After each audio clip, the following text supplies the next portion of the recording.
Aye,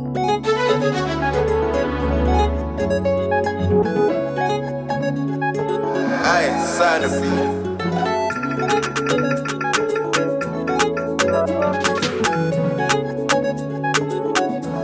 Yeah. She wanna lick a FaceTime call and she in her panties and bra. Oh, let me see what you have underneath. While you make a bunda move together like twin, I'ma have to film it. I like it, it's super exciting, you know. You could make man pull up on you, you know. She licking on my neck like say I be ice cream man. Oh, yeah, let me see what you have underneath. Boom.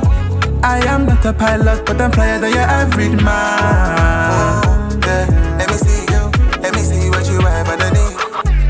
Girl, you know just how to satisfy your man. I can never get tired. Now you telling me it's my turn.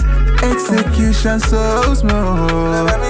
Bring it closer, girl, till it's over. She licking on my neck like say I be ice cream man. Oh, yeah, let me see what you have underneath. Boom. I am not a pilot, but I'm flyer than your average man. Oh, yeah, let me see what you have underneath. Everything I do is splendid. Asking for new jams till it's pending. Touch your toes, girl, bend it. You're rocking with a fucking legend. Hello guys, welcome to Boxing Blog Center, the home of Nigerian and African boxing. And please, if you're new to this channel, make sure you click the like and of course the subscribe button right now. I'm still very much in distress, still very much upset, still very much disappointed. And for me, it is quite unbelievable to call. I mean, I still can't believe that Joshua is no longer with his belt. Okay, that is now an S-champion. That is very shocking. But in boxing, I guess you just have to, expect the unexpected. I just wasn't expecting Usyk to defeat Anthony Joshua. Just wasn't expecting it. Of course, I knew it was going to be a very difficult fight for Joshua. But I believed Joshua had the savage in him, to get him out of there if things gets hard or gets difficult. But Joshua Savage is no longer with him, and it's sad. Of course, there's also recent development that Joshua suffered an injury on his right hand prior to the fight against Usyk. Joshua himself also said that starting from round 9 in that fight, he just couldn't see with his right eye or something like that. So it's one of those things you look at and say, "Wow, I wish." But we can wish. Now let's go around here. Adewale. Because looking at the top heavyweight boxing rankings. Joshua is now number 4. Is now in the fourth position. I wasn't expecting this. I didn't expect this to happen. Fury is number 1. I just wonder what makes Fury number 1. I mean, Usyk should be number 1 because he beat the best heavyweight. That's a fact. Because if you look at the resume of Tyson Fury, I don't see anything special other than the Wilder and Klitschko fight. Is for nothing but tomato cans, bro. Bodybuilders and bricklayers, bro. Adewale. Yeah, bro.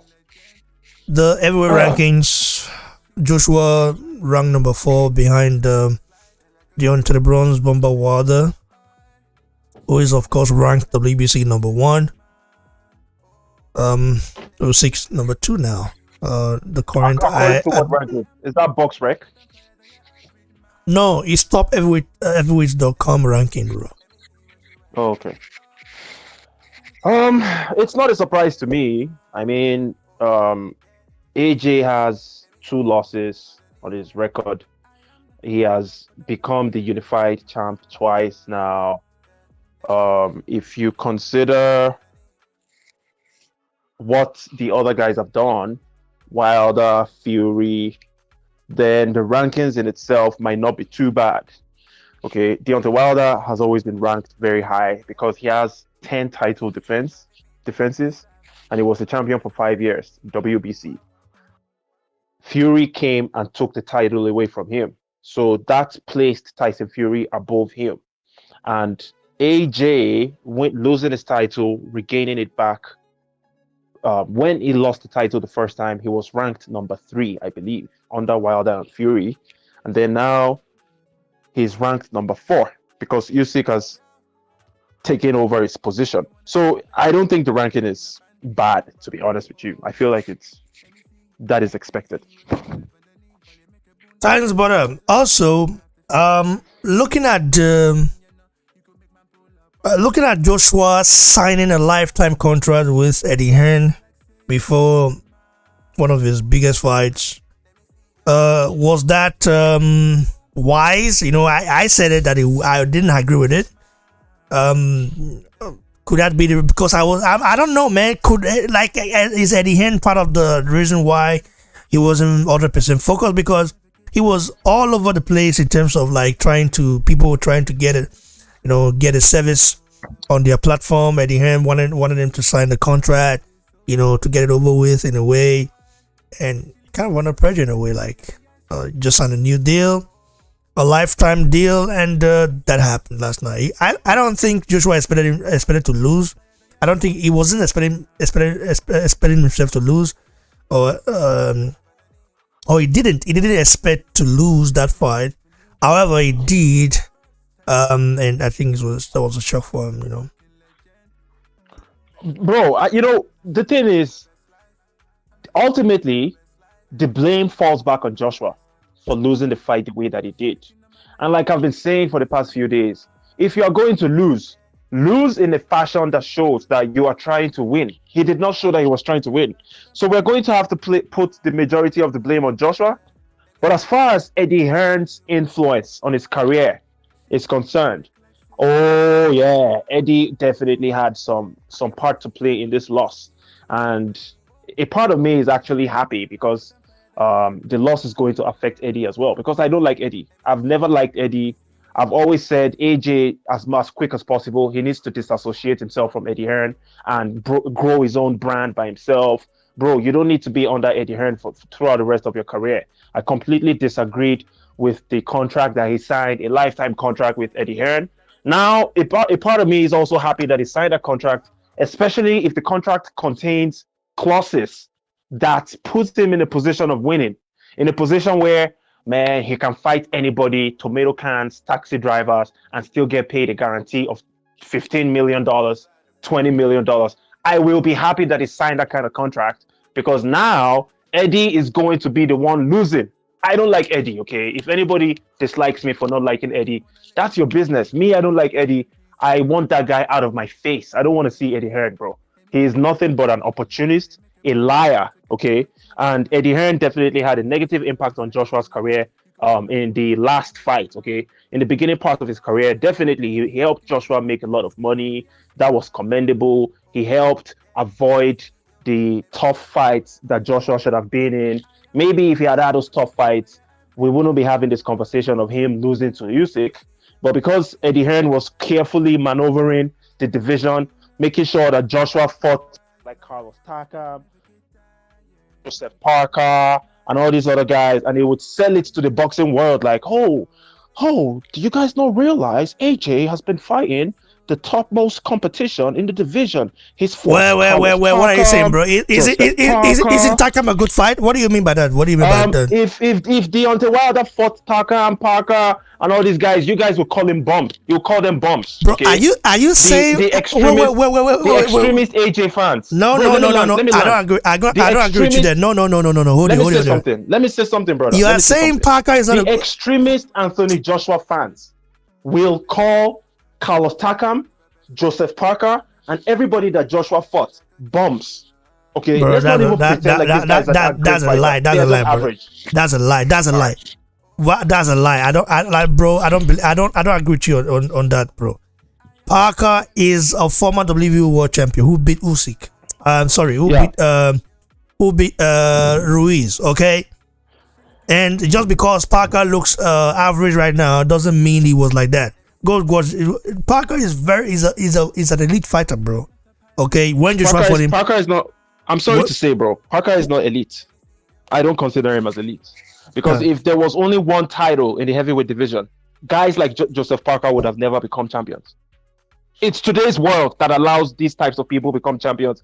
People like Charles Martins become champions, and then you guys. No, I need to stop saying you guys because it looks like I'm attacking someone.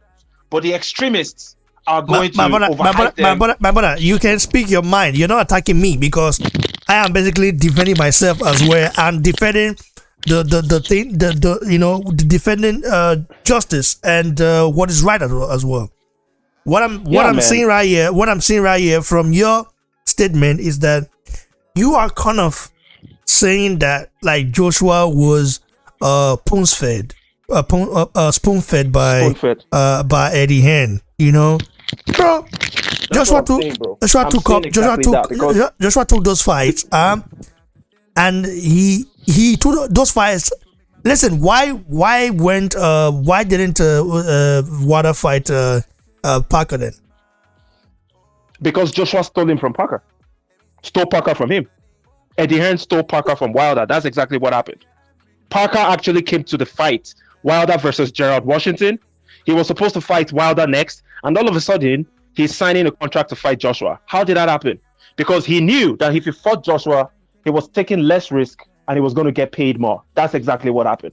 And that's what Eddie Hearn never let Joshua do. He never allowed Joshua fight Wilder. He never allowed Joshua fight Luis Ortiz. Luis Ortiz was signed to Matro Boxing at the point. He did not let that happen. And then when he was desperate to get a good opponent for Joshua, then he started throwing around good offers. That was the first time he threw a 40% split offer to Deontay Wilder. That was the first time he threw a good offer, I believe $7 million to Luis Ortiz. But by then, all these guys had moved on. They had other engagements in their career. So I have to blame Eddie Hearn for maneuvering Joshua the way that he did and put him in this position. Well, blame Eddie Hearn all you want, but if we should start looking at the resume of Anthony Joshua compared to the likes of Wilder and Fury, bro, Joshua is miles ahead of them. Let's just keep it right here. You know, even though I disagree. It's your opinion. It's not opinion, bro. We need to, if you want, we can go through it and analyze it. You know, look at the rankings. We can, but it's going to take forever, man. Look at the rankings. Just because Joshua beat Dillian White and the UK considers Dillian White to be a top 3 fighter of the world does not actually mean that it's the truth.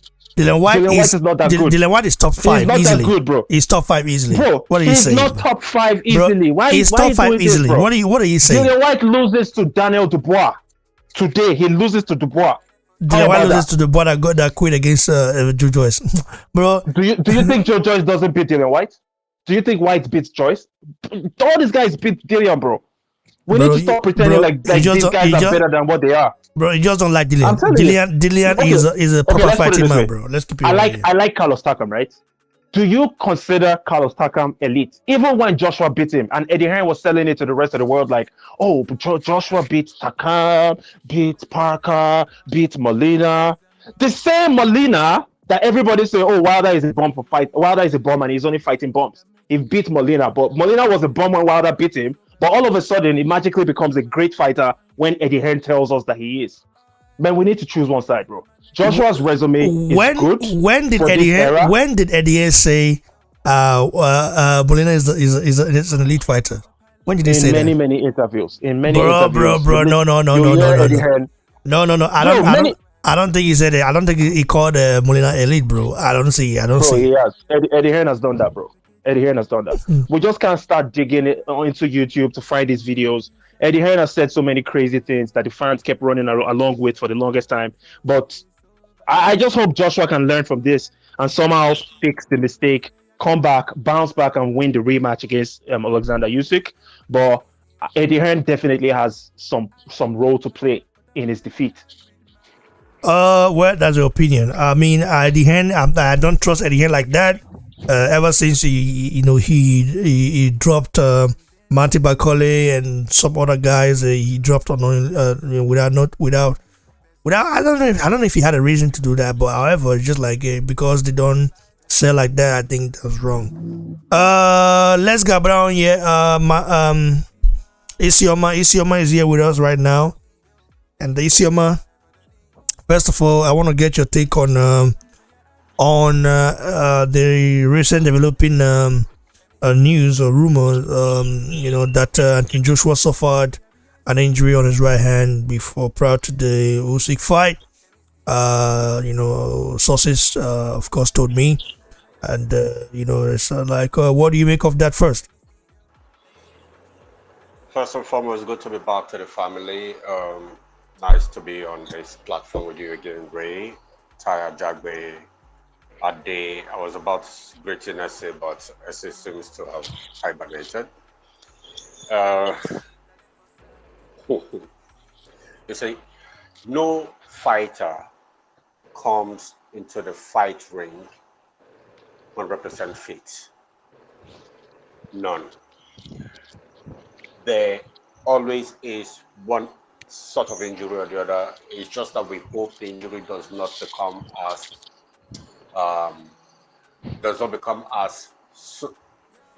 something that would impede performance. If Joshua had won on the 9, we probably may not hear this. And if at all we get to hear about it, it will be far more later and it will be in a relaxed tone. I do not want to do what Joshua does not like to do, which is that Joshua does not like to give excuses. He lost fair and square, okay? Lost to a better pugilist on the night. I believe his tactics were wrong. I believe the camp did not prep him properly. And I believe that somehow, even though they did not underrate Usyk, they were not adequately prepared for what Usyk was going to bring. So yes, it is possible that Joshua did have an injury in his right arm. Absolutely possible. And Joshua is not one who sells stories. Okay. Having said that, I think that whether there was injury or not, Joshua just wasn't the Joshua that we used to know. And that takes me to what a lot of persons have been saying recently up until this fight, and which was very evident in this fight. I think that Joshua needs to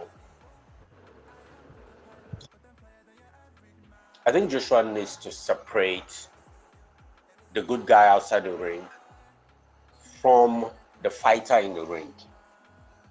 All of these niceties you bring into the ring.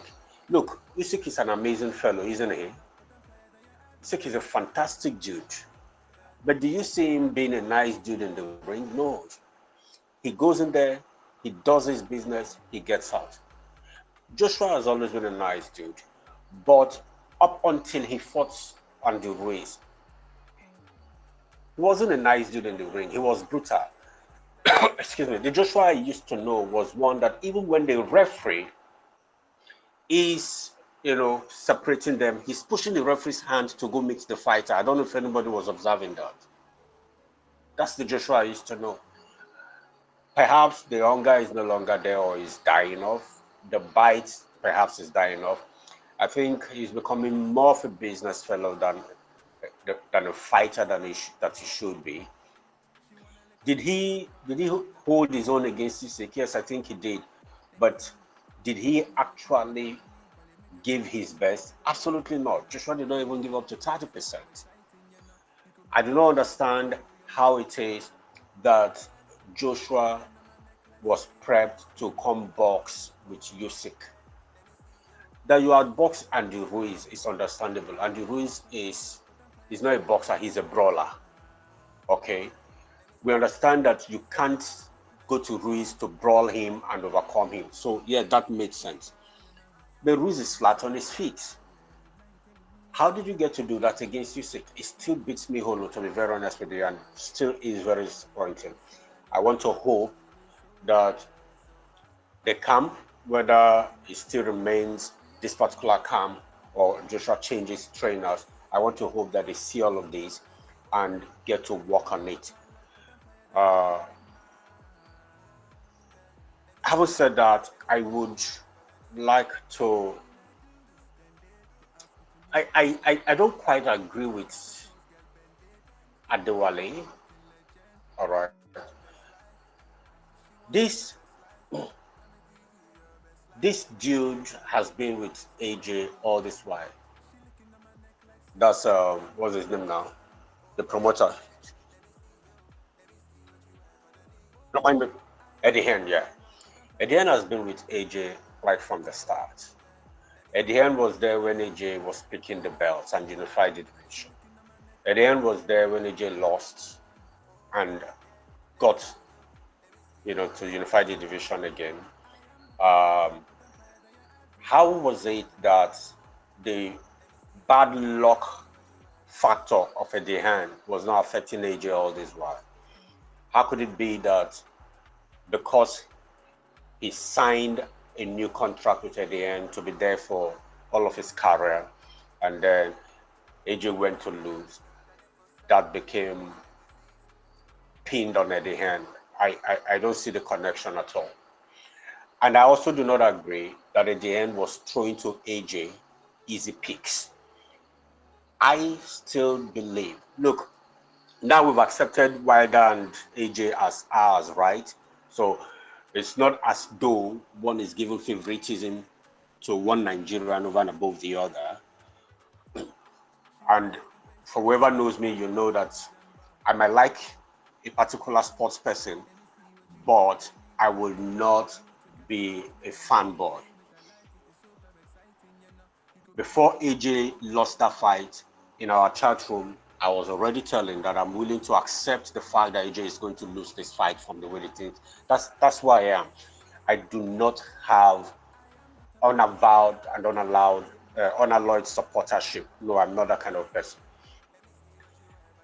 Objectively, AJ has had to fight far more technical fighters, far more tougher opponents than Wilder. It does not take away Wilder's record, whether Wilder fought the best or not. It does not take away the record that he has. It does not take away his knockout rate. Neither does it neutralize the fact that he has that power punch in his right hand.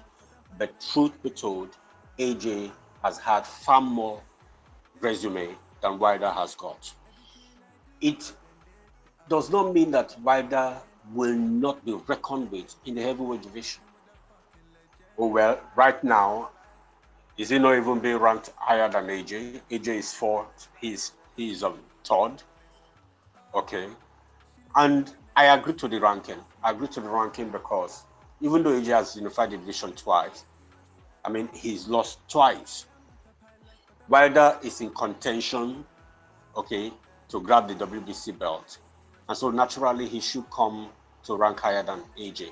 And of course, there is no way either AJ or Wilder should rank above Usyk, who has just unified the division.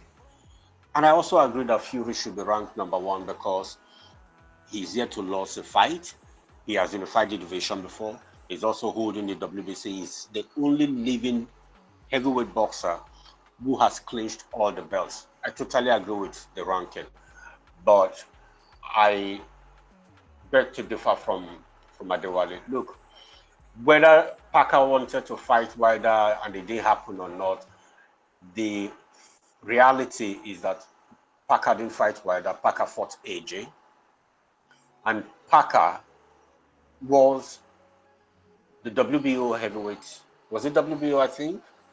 Yeah, WBO. He was the WBO heavyweight title holder. Before then, he had not lost. Look, let's even count the number of persons AJ fought and AJ took their zeros from them. He has it more than Wilder has it, more than Fury has it. Okay. I would not, because AJ is figured out now. As far as I'm concerned, I think AJ is figured out. I think AJ is on the descendancy. I think AJ has primed. I think he has reached his peak. If he fights, fights, I think if he fights 5 more times, he's likely to lose 2. I'm being honest with you. He's likely to lose 2.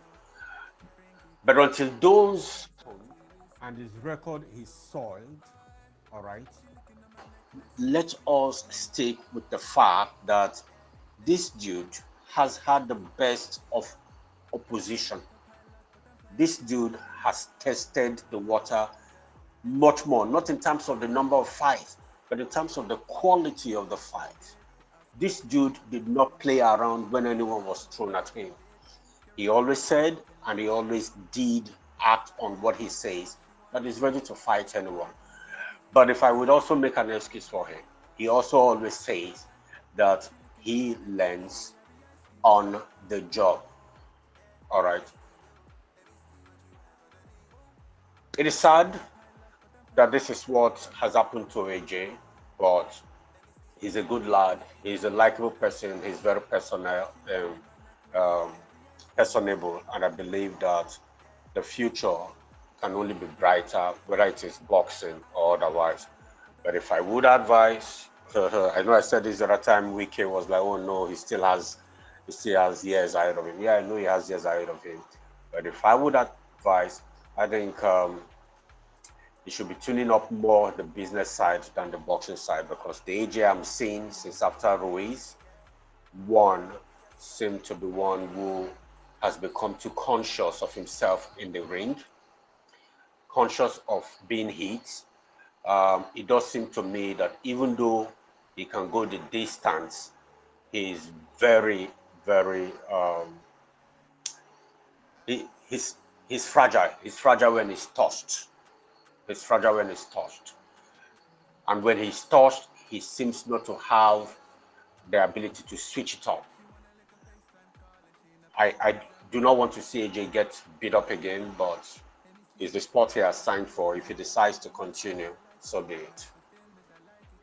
And what I appreciate you for this. What do you make of Lawrence Okoli's performance against Prazovic? And do you think Okoli should go straight into the British fight? The only man, that by the way, British remain the only man to give Usyk a hard fight. Yeah, you know, true. It's very interesting. The cruiserweight gave Usyk the hardest fight. My God, I can't believe I'm saying it right now. Usual fuck off for sure. Oh my. Lawrence Okoli, congratulations. Won title defense. Well done. Did what he needed to do. That slim, tall frame of his, with the power that is packed in a slender reach, is but again, I think Lawrence is here to be tested. Ilobu Makabu, Maris Brady's, any of these guys that he fights will be the true test. I cannot call the fight, but I will really have my heart in my mouth if he's fighting any of these names I mentioned. And those are the fights that have to happen, because we need to begin to talk about unifying the cruiserweight division. It will not make sense to throw Lawrence to fight a journeyman or someone who is just aspiring to hold the title. No, let these guys who have the title, let them spread one another out, so we can save another unifier after Usyk with the match. So whether Brady's or Makabu, I want to believe that Okoli will be psychologically prepped for it. But whether he has what it takes to, defeat any of these guys is left to be desired until that happens. That's what I appreciate your take on this. Adewale, what about your take on Lawrence Okoli's performance and whether he should go against British or not? Yeah, he should. Brady's, I need to check how old he is. I know he's getting up there in age, so that gives Lawrence Okoli a better chance at beating Brady's. Because if I'm being honest with you guys, I think Okoli's skill set are average. His most powerful weapons are his reach and his power. I haven't really seen Absolutely, I agree with Okoli. you. Yeah. I haven't seen him do too much in his career so far. So a guy like Brady's, if it was like 4 years ago, I would 1000% guarantee that he would beat Okoli. But right now, Okoli probably stands a chance because he's younger, fresher. He hasn't been through too many battles in his career, and Brady's is up there in age. He's had about one or two losses.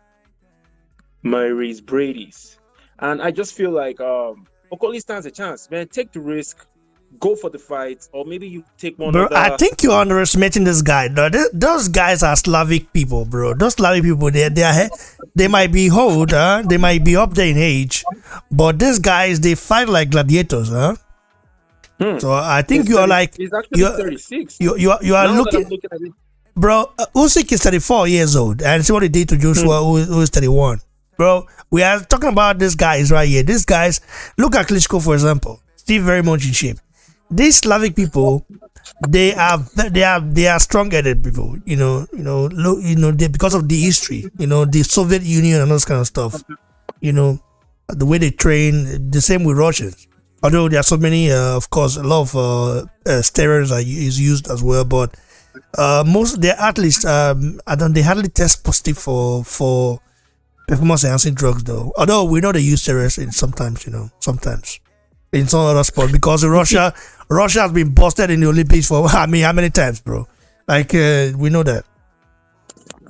the thing about Okoli that stands out for me is his height. Okay, and he has a good power. He has a good right hand. If he can use the height, I'm looking at Brady's height right now. Brady's is 6'1", which means Okoli has a 4-inch height advantage over Brady's. So it is possible for Okoli to keep Brady's at the end of the jab.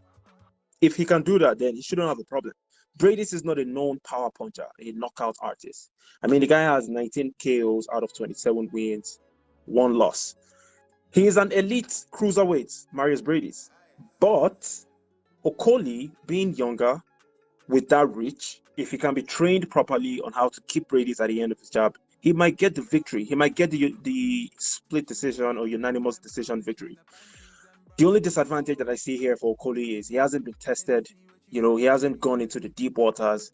I don't think he has been the full 12 rounds before. Has Okoli gone 12 rounds? I doubt it. So these are the factors that would play into the fight if it happens. Himself and Marius Brady's. Does he have the experience to actually go distance?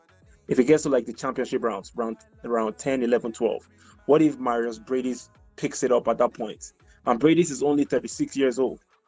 So, man, I don't know, man. Style-wise, Brady's has what it takes because he moves very well. He has a good jab, but he has a short reach.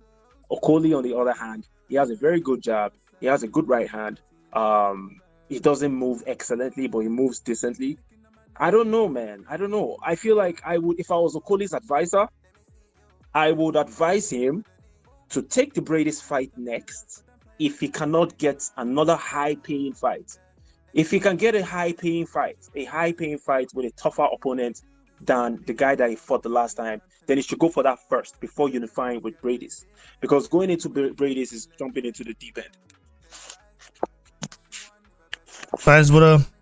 I appreciate your take. And do you guys have any last thoughts? Isioma? My last thought still is with AJ. AJ seemed to be the kind of fellow who doesn't need much of consolation because he seemed to know how to console himself and even lift the chin of his followers up, and I think that's quite an asset.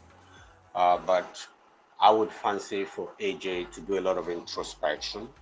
McCracken has done a lot for him in his career, but perhaps it's about time to move on from McCracken. I do not understand how it is that you were losing in that boxing bout because they decided to make you a boxer, and you were losing in the points. Yet your corner was telling you that you were ahead and they were not pushing you to, to box. I mean, to punch, to brawl, to fight. The few times you were throwing shots into Usyk's body, you could see how very uncomfortable Usyk was. You could see that he was dropping his hands. He was even complaining that those shots were below the belt. Everyone knows that they were not below the belt because those body shots were sending very disturbing signals to his head. And the surprising thing is you throw one body shot, you see the impact, you drop your hand. You're not throwing, you're not doing a combination of them, and you're not sustaining on it. So I think that AJ really needs to do a lot of introspection, go back to the drawing board, and right the wrongs if he has to do anything reasonable in the rematch. Isioma, I forgot to ask you yesterday. Which should Anthony Joshua change his trainer? If yes, what trainer do you suggest? I may not be able to tell right away what trainer he should suggest, but I think that his journey with McCracken is about time. I think it's about time he looks for someone else. I don't know what to suggest to him, but they are in that circle. They know some of the best trainers that they are around. They should just do a thorough job at searching for one who understands Joshua's fight personality and consolidate on it.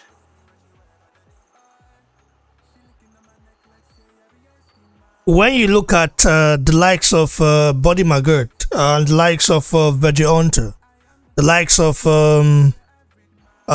K. Kuruma, Ronnie Shields, you even have Teddy Atlas there. I mean, he's still training, right? He still does.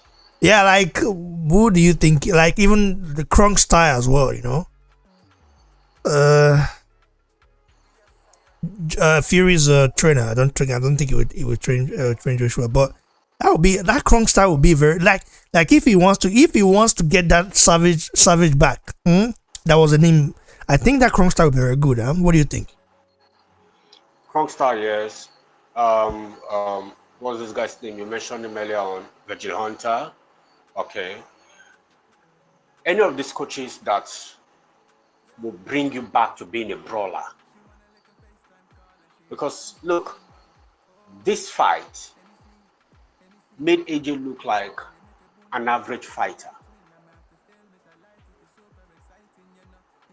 Meanwhile, to me, for AJ to have done that distance with the maximum output that Usyk did put out, because I actually thought that AJ was going to get knocked out between 7 and 9.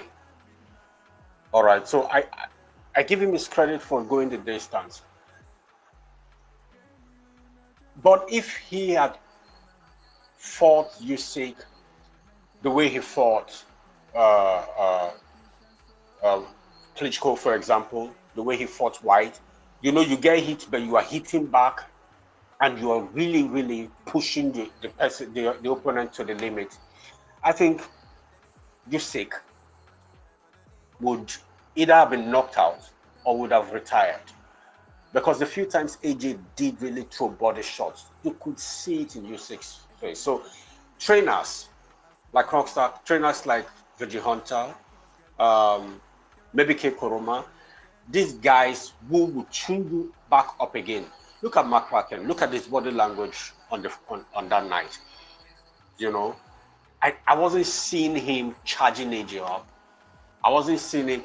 And you can't blame McCracken. He's old. He's given virtually everything there is to give out. So there must be a change. When fighters change trainers and they go for very good trainers, you see what it does to them. So I may not be able to point to a particular coach, but I do know that AJ and his team need to really do a thorough introspection, tell themselves the home truth, salute McCracken, give him a worthy um,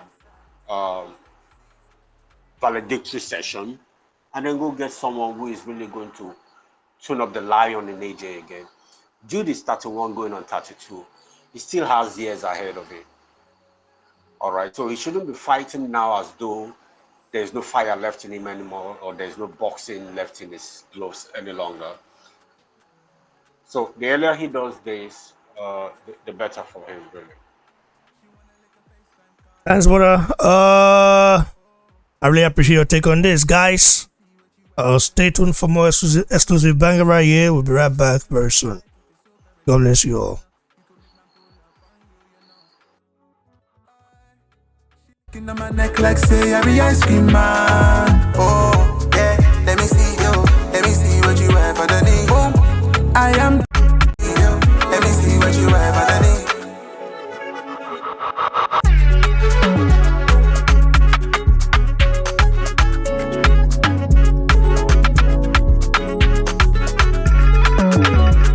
Yeah, we have on the beat and it for 72 cause a disease. Wow.